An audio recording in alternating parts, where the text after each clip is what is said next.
right, welcome back to the Conviction Fiction Podcast, where we challenge the stigmas of life after incarceration and explore real stories of redemption, resilience, and reform. Of course, I'm your host, Antoine Rivers, and today we're diving into a powerful conversation. Now, he's a testament to what's possible when determination meets will, when it meets opportunity. So joining us as well, we got Eric McDaniel, regular contributor to the Conviction Fiction and an expert on the psychological toll of incarceration. Again, I'm your host, Antoine. And together we're going to discuss today, man, Robbie's journey, the role of prison reform in creating opportunities for success, and the controversial debate over age limits in sentencing. A lot of people don't know they don't have age limits in certain states. So this episode is very personal. It's real, and it's a conversation that needs to be had. So let's get into it. We're gonna break some chains, man. Robbie Garrett's journey from prison to a meaningful career. Welcome, guys. How y'all doing, man? All is well. All right. All is well. So I mean, we all here now.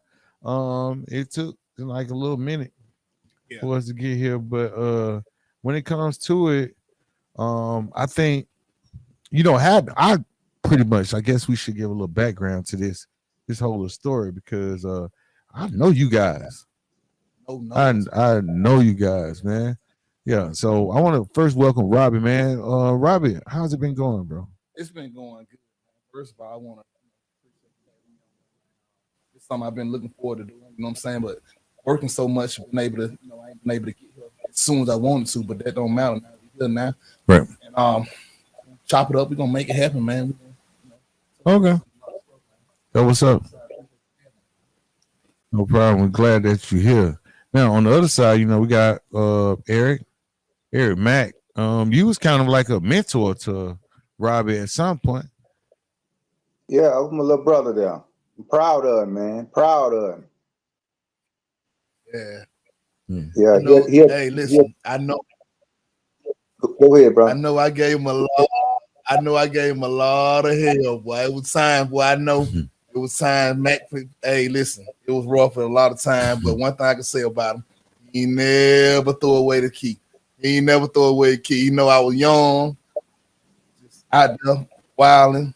One thing about it, perseverance. Stuck in there. And my little brother, I'm gonna ride it out with him. So I can't give him, salute to that. He did that for real for a long time. I was hard to deal with, man. All right, so hey, there you go, Eric. You getting your flowers. I don't know if you even thought you made an impact on somebody, bro, but you did make an impact. You ran across a lot of folks. We all have, but it's all about making some type of meaningful impact because that person can do the same for someone else down the line.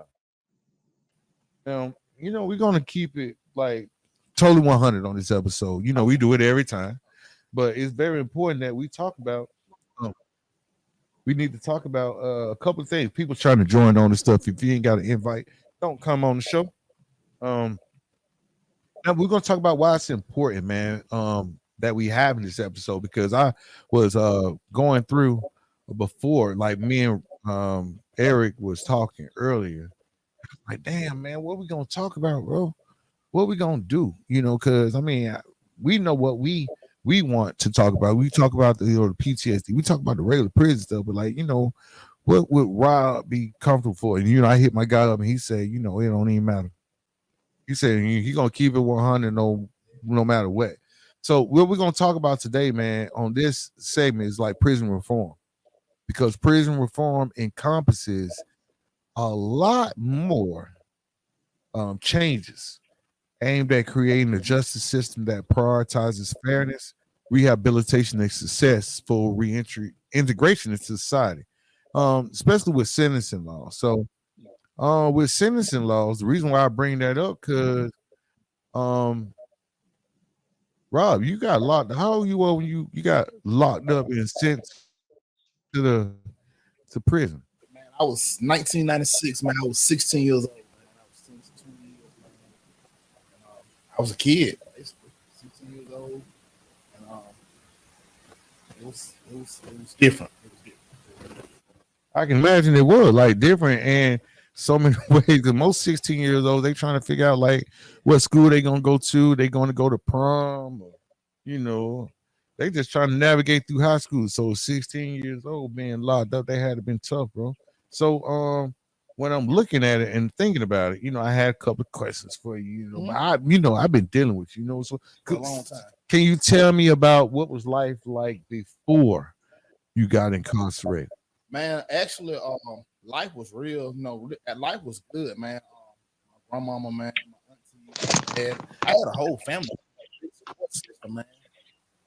It ain't nothing that they did wrong. I can't blame nothing on them. They did great by supporting me, you know, school, everything the other kids had, always had. They went out their way, they worked hard and everything. So actually, life was really good for me, man. It's just that I chose some paths and chose different paths to run, different people to hang with. And, you know, I said accountability is the biggest thing for me. That I hung out with, I can't even blame them because, like I said, I was taught better coming up. You know what I mean? So I can't even put what happened to me on them. I had a choice, but I made a decision. I made a conscious decision to hang out with the people that I hung out with, and I knew what came with it. Yeah. So life for me was like still great as a kid. Yeah. I can't say I lived in poverty. None of that stuff. I didn't. We did. They did good. Yeah. I chose my path. Yeah, but you know, I mean, Eric, you've been, you know, locked up or whatever. I know you was at a different age, so we're gonna have a compare and contrast right here. So, Eric, how old you were when you got locked up? 30 years old, man. You were 30 years old. You was an old head. I was an old head. Had been in the military, everything. Okay, so what was your when you first got locked up? What was your first mind? What was going through your head when you first entered the prison system? Get up out of here. Yeah. Yeah. Yeah. Short, yeah, but see, the reason why I said that, because we talking about a 16-year-old dude that's coming up in the prison system. What was the first thing that came to your mind when you enter into the prison system? That's you. Me? Yeah, that's you. For me, it was basically, man, it was one of those things where a lot of people say like they weren't nervous, they weren't scared. No, I was nervous. I feel like I was supposed to be nervous going to kill. I feel like I was supposed to be scared. You know, I don't know where this thing come from. Where like, no, I was ready for it. You know, no, I wasn't ready for this. You were 16. I was 16 years old, bro. I wasn't ready for it. So I was getting all the information. I was getting all the I was trying to soak up all the information, what I need to do, how I need to act, how I need to care of myself, what I don't need to do, stuff like that. You know what I mean? So yeah, I was nervous. I was scared. You know what I mean? And my first camp was Draper Correctional Facility. Mm-hmm. So that was after Kilby. Mm-hmm. So I went to Draper Correctional Facility. And the only thing you hear about Draper is gladiator school. You got to fight. They breaking boxes. They steal, you know, gang banging, all this kind of stuff. Mm-hmm. So, you know, I can't say that I wasn't nervous and I was, you know, ready for this. You know, I had been preparing for it. I had been asking questions, what some do's and don'ts. You know, I had been talking to a few old heads in the county, you know, okay, so what I supposed to do with what I don't supposed to do, you know, all kind of stuff, you know. So I was nervous, man. Mm-hmm. I was nervous, but I came in. Of course, I knew a lot of people there when I got there. Kind of adapted, you know. Sad to say, I adapted to the environment, you know, as far as the gangs, fighting, whatever, you know. Just I started living, you know, doing prison life, you know, because this is where I was gonna be. I felt like for a little while. So, you know, yeah, it was different for me, man. You know, people say they wasn't nervous or nothing, wasn't scared. I think that's a bunch of that's BS. Yeah, and that's what this show is about, man, because like with the sentencing laws, we know that the United States has like the highest incarceration rate globally, with nearly 2 million individuals currently locked up behind bars. And that's from, I ain't making it up. That's from prisonpolicy.org. Now, there are some harsh sentencing policies, such as mandatory minimums that have significantly contributed to this high incarceration rate. But like more so than that, with the way prisons set up and the conditions, why would you think it's okay to send somebody 16-year-old to the prison? You know, I never did understand that with the prison sentencing laws that we have out here now for 16-year-olds in certain states. Now, there are some states that are really moving away from that, but prison conditions are horrible. You know, they've been horrible. Over 60% of the incarcerated individuals that are locked up right now have some type of mental health issue. Yet many prisons lack adequate treatment programs, and this overcrowding exacerbates these challenges, leading to unsafe and inhumane conditions. What was the who's the craziest dude you ever met in prison as a 16-year-old? What dude really put fear in your heart? That's easy. Man, listen, I'm being honest with you, bro. Listen, I was at Draper, man. I got there, man. I slept in 6 cell. And if you know about 6 cell, back then it was called the stockyard. You know, everybody in 6 cell, they check out on the farm, they go out on the farm, they come back in at lunchtime, you eat lunch, snack line, you know, you check back out on the farm, come back in the eating time, your day over with. Well, it was always this one guy, man. This one guy out of Mobile, Alabama. His name was Killer. They called him, never knew his real name, called him Killer. And if I got some friends, you know, they'll end up watching this later on. They know Killer. But Killer always walked around with, back in the days, like the skinny jeans on, a pair of boots that came up to his knees, seemed like, you know what I'm saying, to me back then. And no shirt. And he was super ripped up. He just walked around. And I was like, man, you know, I used to want to know what Killer was in prison for. But Killer, they said Killer was in prison for slamming a dude on his neck and breaking his neck and killing him. So he was always one dude that I was terrified of. Wouldn't let nobody know that I was scared of this dude, but I stayed away from him, you know, because he walked around, he talked crazy as hell, you know what I mean? So it was one of those guys like, hey, man, I'm going to stay away from Killer. You know, I'm going to duck and dodge him as much as possible. He was mental health as hell to me, you know what I mean? Yeah. To me. Yeah. You know, and I was pretty, you know. They was mental health, bro. They was mental health. Me, you know what I'm saying? It was a lot of mental health people. Away from him, you know what I'm saying? Yeah. But I told my partner T. Lee a couple months ago, I was scared of Killer, man. I would have never told nobody this years ago when I was there, but I was scared of Killer. It seemed like he was crazy as hell and he just didn't have good sense. So that was one guy that I always knew that I wanted to stay away from. Yeah. Killer. Never knew his real name, didn't want to know his real name, didn't want to get to know him, didn't want to be friends with him and shit. I just wanted to stay away from him. You know what I'm saying? So yeah, it was him. I don't know about for me. I'm trying to think about for me. It was a lot of weird. It was a lot of mental health folks up in there. Like seriously, it was a dude called One Man Gang. You ever heard of him? Yeah. He was the One Man Gang. Yeah, that's what they called him. I think you probably know this guy. You know him.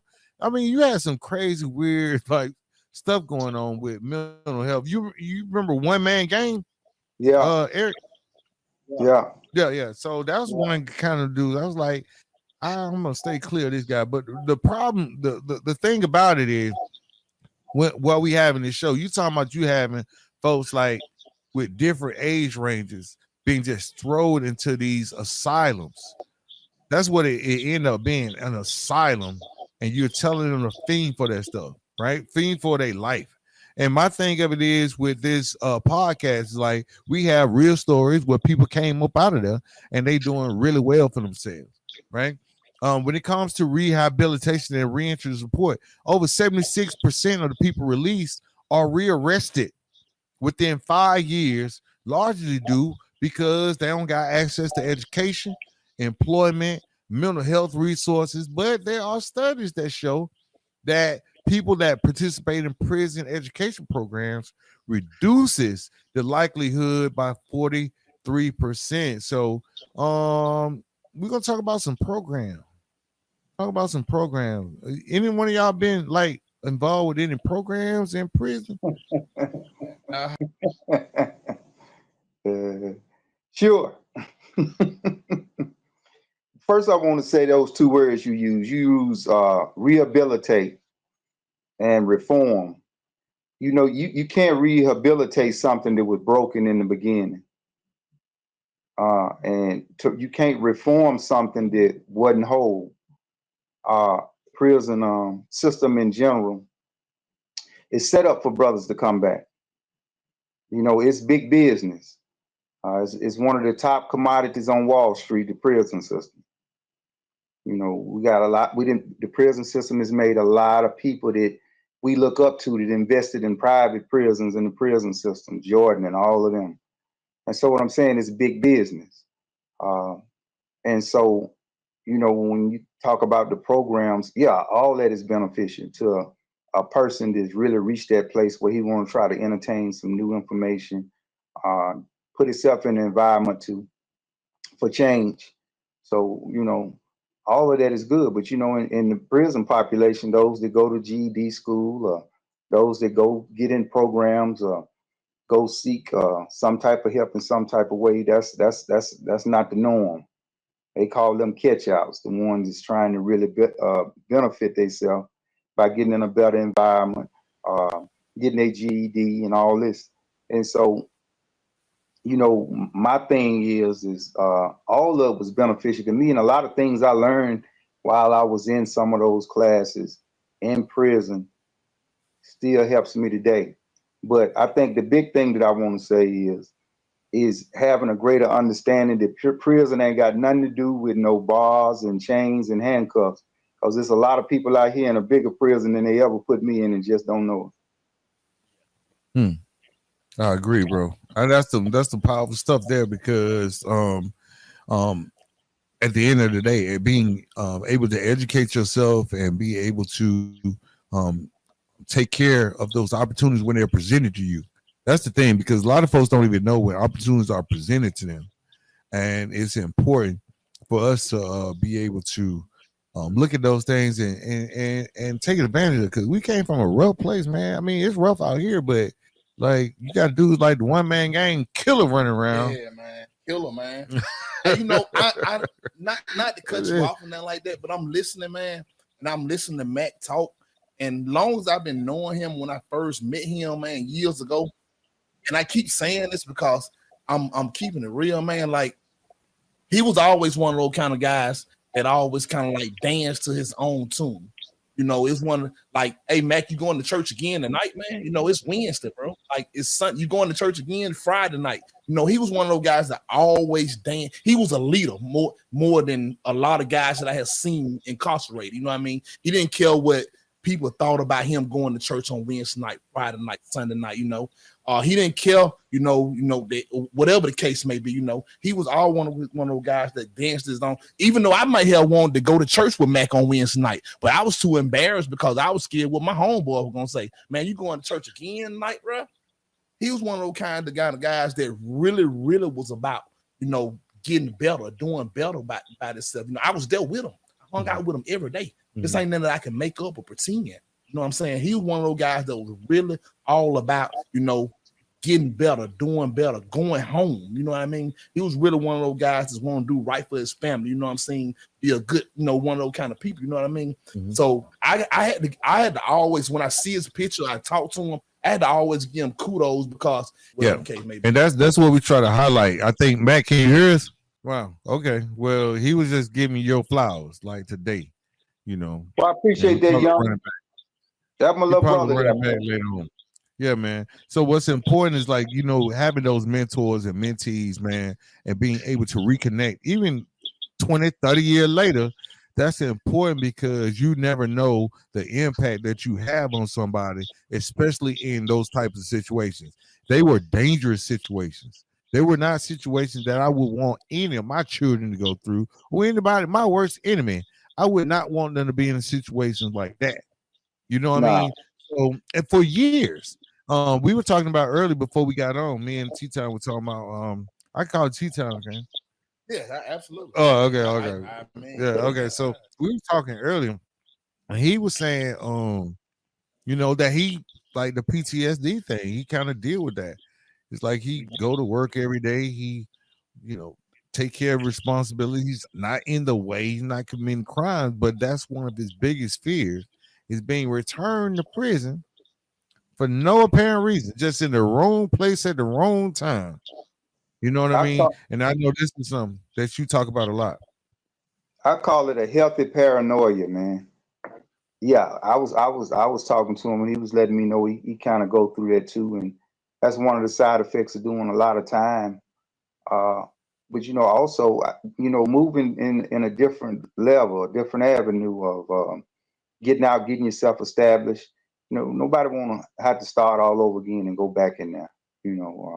So I commend the brother for having them healthy paranoias, because some of them feelings are just safeguards to keep you out here doing what you're supposed to do. You're moving in a different level, man. You got bills now, you got responsibilities, a place to stay, got 401ks and a lot of things that's keep you inspired to keep wanting more, but I don't think I ever met a person that would say out of their mouth, regardless of their actions, that I want to go back to prison. I know I don't, and I ain't. There's too much living out here, it's too much living, and I'm thankful, and wasn't nothing about prison worth glorifying. But I can say it allowed me to reach my bottom. It allowed me to reach. Prison allowed me to say, hey, some got to change in you. Yeah. The other thing is, I was talking about people. I don't think I had a particular person that scared me, but it did make me realize, some people did made me realize it's a good thing they got prisons. That was Who is this, bro? I probably know. Let me see. Who was this? Hey, it's too many to count, homie. It's too many to count. Yeah. Yeah. So look, I'm the only one that looked at it like that. No, you was a lot. I agree. Yeah, I agree. right. Yeah, man. Wow. But going back to what we was talking about, which is great, man. I'm glad you guys were able to join, man, because it's important that we get to talk about even prison reform and all that kind of stuff that we got going on now.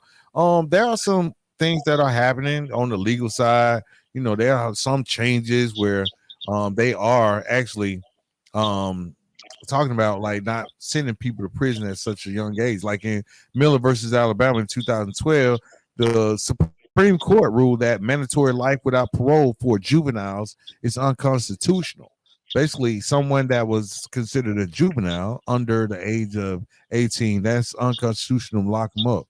And then they came back with Montgomery versus Louisiana that made this retroactive. So those people that they locked up with life without parole at a young age while they were still juveniles, that means they could go back and get their sentences overturned. Many states want to raise the age laws. They pass laws to raise the age at which young defendants can be charged as adults. Me myself, I got locked up when I was like 21. I think I was too young to be a motherfucker too. Straight up, I just felt like I was too young. I mean, right? I mean, honestly, I could just start buying alcohol, legally, But you're gonna send me around. It was another dude named Flow Model. Y'all ever ran across a dude named Flow Model?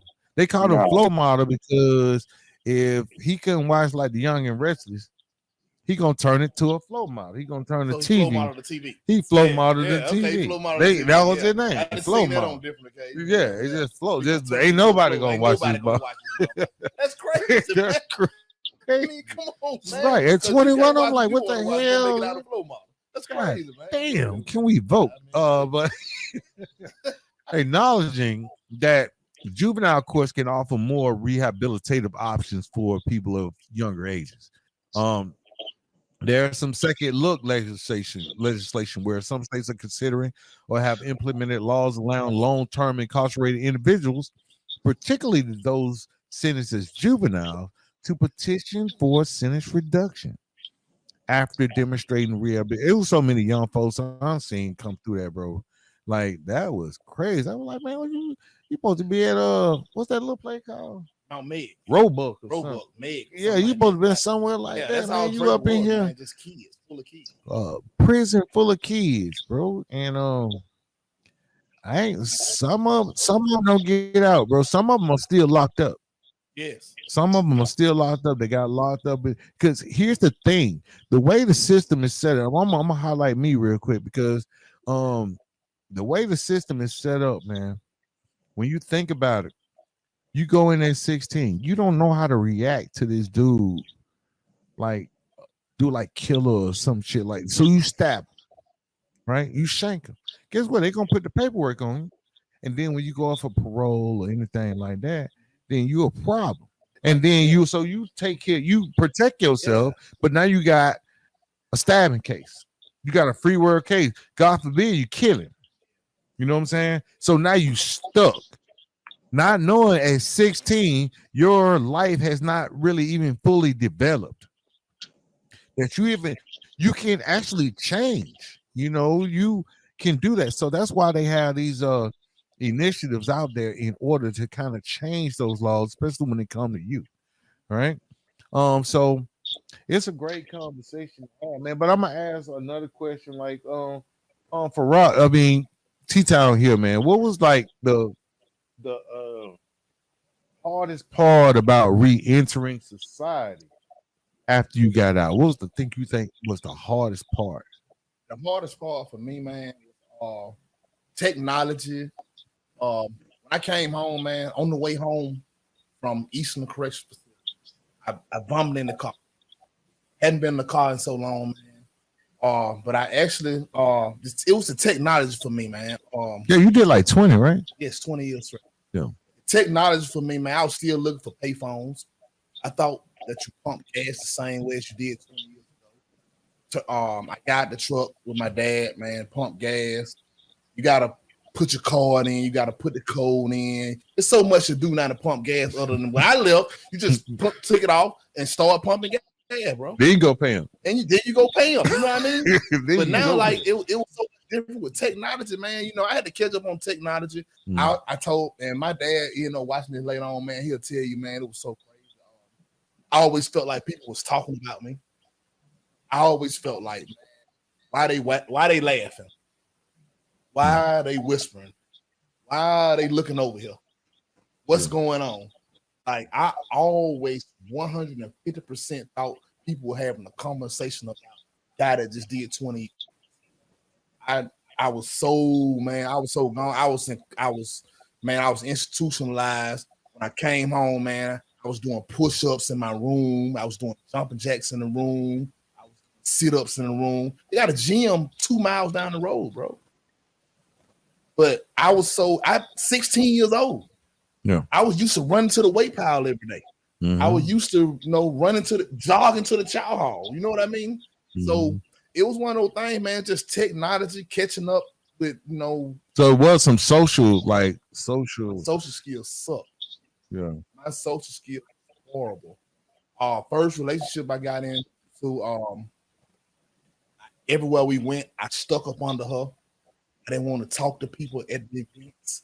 I didn't want to mingle. I just wanted to be right there with her. Me and her went together, and I wanted to be right there by her, with her, no matter what. She used to like, hey, listen, go talk to the guys, go talk to the fellas. You know what I mean? No, I don't want to talk to the guys. I'm safe with you. No, I'm cool right here with you. You know what I mean? I'm straight. You know what I mean? But my social skills suck, man. Now, I couldn't like cope, basically. You know what I mean? And after so much time, my dad started coaching me on, my stepmom at the time, she talking to me, my aunt having conversation with me. I was able to kind of like calm down a little bit, realize these people probably just saying they like my shoes. My dad said, man, they probably said they like your shoes. They probably saying they like the shirt you got on. Nice haircut, nice beard. But in my mind, it's one of those things, no, hell no, they talking about me. Yeah. You know what I mean? So that was one of the things, man. My communication, my social skills sucked, man. I had to catch up with that. But rightfully so, man. I was gone for 20 years. I was dealt with hardened convicts, criminals for 20 years. I mean, it don't matter if you're young or old, man. When you enter in the prison system, you are exposed to an environment that can severely impact your mental health and long-term prospects. Research shows now that the human brain, listen to me now, this is real stuff. Research shows that the human brain can it's particularly in areas responsible for impulse control, decision making. It continues developing well into your mid 20s. We talking 28, 27, 28. Yet many young offenders are sentenced to lengthy prison terms without consideration for their potential for growth and rehabilitation.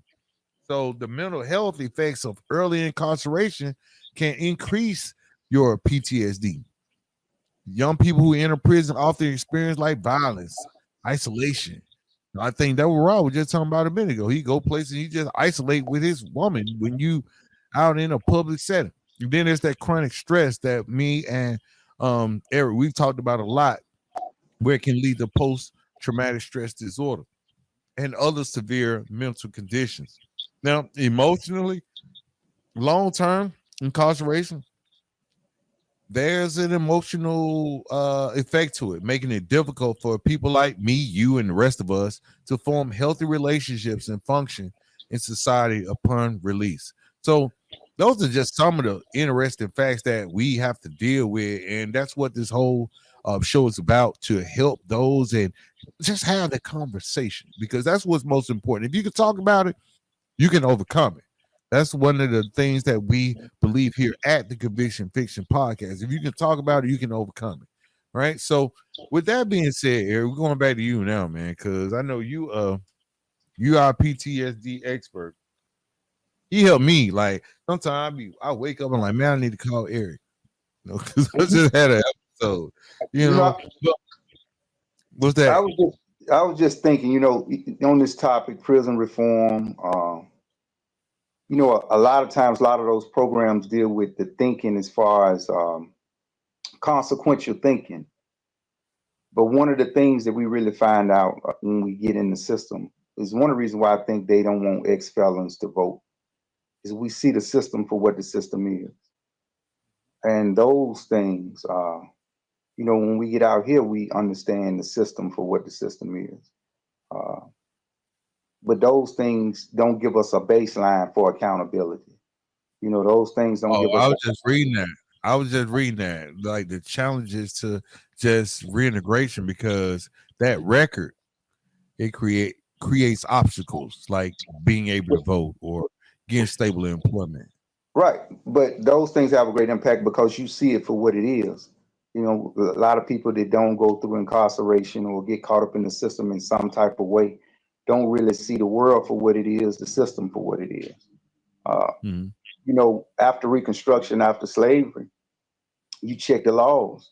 One of the laws is what we're going to do in this Reconstruction period, where they created laws to snatch little 12, 11, 12, 13, 14, 15-year-old little black kids and put them in work camps.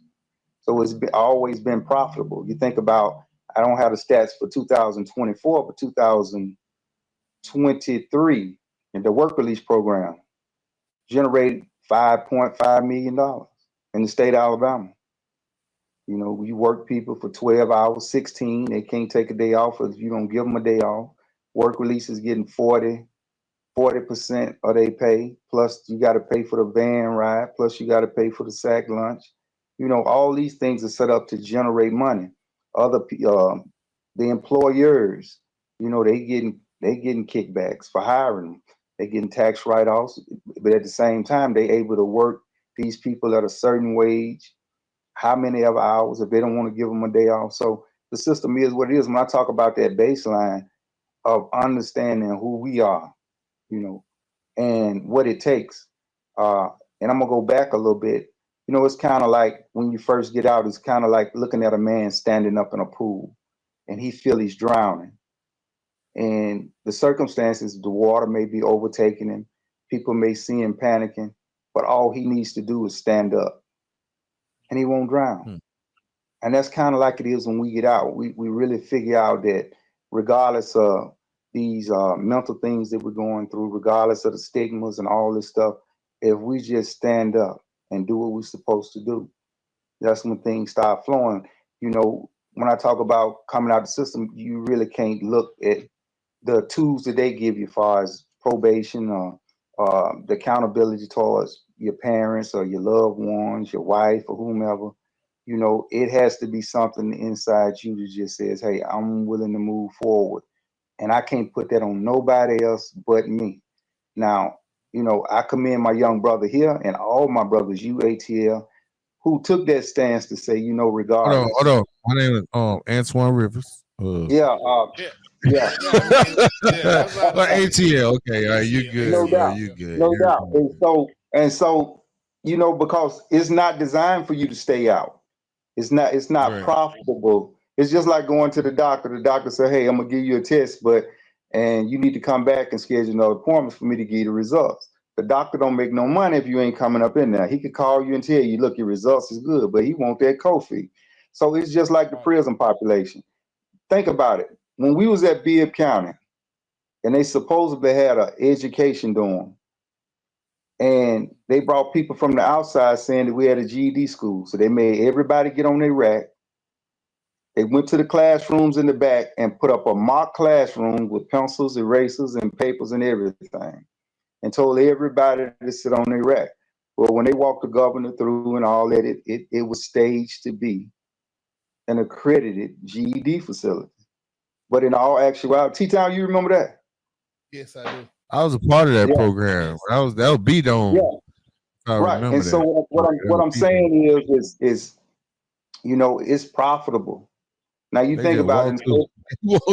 They walked through, bro. They had cameras and shit. Yes, we sitting there. Right. We just sitting on the bed. Yes. You know, we sitting on the bed, just sitting there, and then they walk through and like, hey, look at this, look at this. You know what I'm saying? Shit. Later on that day, we were back there playing cards and whatever went on back there. That's what we were back there listening to music, fixing radios. Yeah. And so that's what I'm saying. It's all staged. It's not designed to stay out. That has to be something that every individual reach that point to say that's what I want to do. You know, you can't put it in that you talking like, cause our journeys, man, it's like it's just one example of the struggles and triumphs and stuff that we face, because we formerly incarcerated, but our stories, his story, your story, is part of a much bigger conversation, one that challenges the way we think about second chance, because we got this second chance, right? And if you out here playing around with your second chance, then that's on you, right? If you want to dive deeper into the realities of life after incarceration, guess what? Shameless plug, man. Check out my book. No doubt. Change the life of the narrative life after lockup. It's a must read for anyone passionate about justice, rehabilitation, and real life stories of transformation. This book sheds light on the barriers to reentry, like the conversation that we having now, the policies that need reforming, and the people who are proving that life after prison is possible. So, you know, order your copy, man, today. Reach out to me. You can do it personally, or you can just go on Amazon and get it yourself. But I want you to get bulk orders. The reason why, because it's the way to go. Like, we offer these bulk orders because that will give you the opportunity to make it more accessible to the organizations, nonprofits, churches, educational institutions that are dedicated to supporting individuals affected by the criminal justice system. So they want to get that out there, man, before we end up wrapping up our show. So I got a couple more questions, man. I don't think Rob think he was just gonna get away, because you might not. He be on the road a lot. You know, tell us a little bit about your job, bro. What are you doing now, man? After doing 20 years, man. It's funny. It's real funny. I came home, man, March 21st, 2016. I didn't have a clue. And I always got to give my dad kudos. And this kind of off subject a little bit. I asked my dad on the way home, I said, you gonna throw me a touchdown party? He looked at me. He said, touchdown party? You crazy as hell. I said, I'm coming home after 20 years. I deserve a party. So he said, you got some boxes? Huh? No. So you got some socks? I was like, nah, got some clothes. You know I ain't got this stuff. You know what I mean? Why you asking me? You know I ain't got this kind of stuff. So what in the hell I look like throwing you a touchdown party for people to come over there and drink, eat, you know, party, and when the party over with, they get the hell on, they gone. We gotta clean up. And you had your touchdown party. And you still ain't got no boxers, socks, drawers, none of this shit. You know what I mean? Like, damn, this shit makes sense. You know what I mean? So I had to get kudos to him, man, because during that 20 years of me incarcerated, man, he kind of like laid a foundation. He started his construction business, started his concrete business. You know, he always did concrete all my life. So, you know, he started his concrete business. And when I came home, and this a part of, you know, and I hate this part of it I hate to talk about, I hate to bring up, because I didn't face the challenges that a lot of people may have faced coming home after doing so much time. Because my dad had kind of like, he knew one day that I was coming home. He knew one day that I was going to need a job. So my dad, it wasn't if and when no in between. You going to work? I'm going to work. Yeah. So I made one. I still remember like it was yesterday. I made $1,000 a week. That's it. I made $1,000 a week with my dad. I got paid every Friday, just like everybody else. I work. You know, I work long hours. You know, he wrote me a check at the end of the week. Hold on. You said $1,000 a week? Yeah. Your dad is still hiring? So, you know, that's $4,000 a month. I can live out that. I came out, you know, he gave me a job, you know, $4,000, let me count that up. $4,000 $4,000 a month for 12 months. That's $48 a year. Mm-hmm. I can do that. You know, so I was kind of blessed. I was blessed, you know. It wasn't nothing that I done. It wasn't, you know, even though he may have laid the foundation or whatever, I was blessed. You know what I mean? That's the situation I came home. So, you know, I did that for a little while. And after a while, you know, I wanted to venture out on my own. I wanted to try something else. Because, you know, I like going places. I like doing stuff. I like nice stuff. And his brother told me one day, he said, nephew, he said, you ever thought about joining the union? I said, man, nah, man. Shit ain't for me, man. So he said, I'm going to give you a phone number, nephew. I want you to call this phone number. I ain't making this up. He said, I'm going to give you a phone number. I want you to ask for a guy named Tim Story. I said, all right, man, give me the number. Oh, damn. I called. Just satisfy them. Yeah, just satisfy you. Yeah. Giving me the number. You off my back. To say, you know, you did something. I did call it, yeah. Yeah, you know. So he gave me the number, and I called this guy named Tim. Tim said, well, man, let me ask you something, Robbie. He said, what's your name, Robbie? I said, yeah, Robbie Garrett. He said, can you pass a urine test? I said, yeah, man, I don't smoke. I don't get high, nothing like that. He said, come down here and come and see me. I went down to this place in Kennesaw, Georgia. You know exactly where. Yeah, I know it's right on the street. And he did my paperwork, man. I took a urine test, passed my urine test, and he said, I want you to put this phone number on your phone. It's called a Mix 2020 line. I said, what this for? He said, this where you're gonna get your jobs at. He said, they're gonna call your phone for job dispatch. He said, you gotta come to class for the next 4 years. He said, you gotta know the training, you gotta top out. When you top out, you're gonna be an apprentice. When you top out, you're gonna be a journeyman.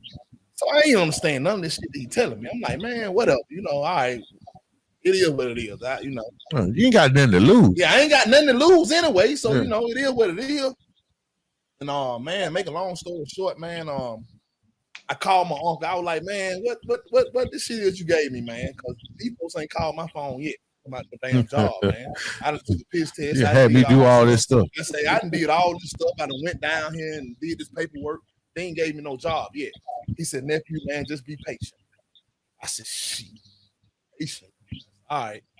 Man, the folks called my phone one day and dispatched me to a job in Culverton, Georgia. I went up there to that job, man. I worked that job. It wasn't paying them like $21 an hour. I had benefits. I had like taxes and everything. I had benefits, insurance. And ever since then, man, I kept going to class throughout those 4 years through my apprenticeship. I found about I got hip to the traveling thing. You know, I can go different states per diem, you know, just do my class, this, that, you know. So as time went by, the 4 years passed by, I ended up topping out, you know, finish my apprenticeship. And things just worked out. It was just worked out. Blessed, man. Like I said, it just now it's pretty good. Yeah. Now you rich. Now you rich. No, you rich. No, you know, man, but give it up for that man. Now that man rich, man. It just worked out like that. Yeah, but see, that's the thing I want to highlight because we have teams on point. I was telling you about Shakur Cooper. Yeah. He does the apprenticeship training here in Atlanta. Right. He was locked up. But now what he doing, and I think we had this conversation right before we got started. I was like, how can you translate it where you don't have to go out on the road no more? Because that's what he do. Right. He trained other folks, and then I think the government and people just give him money to send people through classes so they can do it. Right. You know what I'm saying? That's I think I sent you the information. So shout out to Shakur Cooper, man. You're gonna get your shout out to now. You're gonna get your flowers now because I know I'm gonna be pulling up on you this weekend too. So Shakur, expect me. Yeah, he in Atlanta. Okay. Expect me to pull up on you this weekend. I'm gonna bring the crew with me, man, because I know you're doing some good things for getting people apprenticeships. You're getting people into unions and stuff. And he do plumbing, he do electrical, he do all of them. He do all of them. You know what I'm saying? That's why I was saying you can hook up with them because you can probably introduce the welding to them. You know what I'm saying? You can just train them like that. Yeah. And then Eric, he gonna come up and Eric is working on programs. I'm on air right now, Eric, and you're on the screen. We're working on a program for rehabilitation. We're talking, we ain't talking about Hazelden and Delbert Boone and all that. We talking about Eric McDaniel and Antoine Rivers. It's a new day and age. So we're working on that on the background. One thing I know about Antoine Rivers and Eric McDaniel, y'all can probably write the program. Oh, see. Oh, just start. Nah, like seriously. You're giving too much. Pick up the book, guys. It's all in the book. It's all in the book. Definitely get the book, and we're gonna go from there because I got some things I need to share with him later on. Eric, I need to talk because I'm gonna see you we'll talk about it. But like, hey, look, this has been a great show, man. We right at 53 minutes, so. This is going to wrap up another powerful episode of the Conviction Fiction Podcast. A huge thank you to our guests, Robbie, Garrett, and Eric McDaniel, for sharing their incredible insights and personal experiences. Robbie, your journey, man, is a testament to the strength and resilience that can emerge from even the most difficult circumstances. Boy, you were 16, bud. 16. You were 16, boy. Now you making like what, like $60 an hour, something like that. 60. We talking about resilience, guys. He's talking about resilience. And then Eric, man, always thank you for always bringing your deep understanding of the psychological and the spiritual aspects of incarceration and reentry. For everyone listening, remember, prison reform isn't just a policy. It's about real people. It's about changing lives, offering second chances, and pushing for a system that values rehabilitation, or like Eric like to say, habilitation, over punishment. Because a lot of folks didn't know how to do it from the start, right? You can't go back to something that you never had. Okay, so if Robbie's story resonate with you, or anything you heard today resonate with you, if you want to just learn more about the challenges faced by those re-entering society after incarceration, be sure to check us out on the Conviction Fiction. You can check out the book, Changing the Narrative of Life After Lockup, and we can continue to rewrite this story. Don't forget to subscribe, share, and follow us on social media to stay connected. We'll see you next time. Oh, but before I let you go, if you want to learn more or support the cause, visit us on social media or give me a direct message for details on bulk orders and other resources that can help you in the reentry process. I want to thank you guys for joining, man. We're gonna lock this up. We're gonna lock it up, and then of course you guys got to stay on because we got to talk it up some more. All right.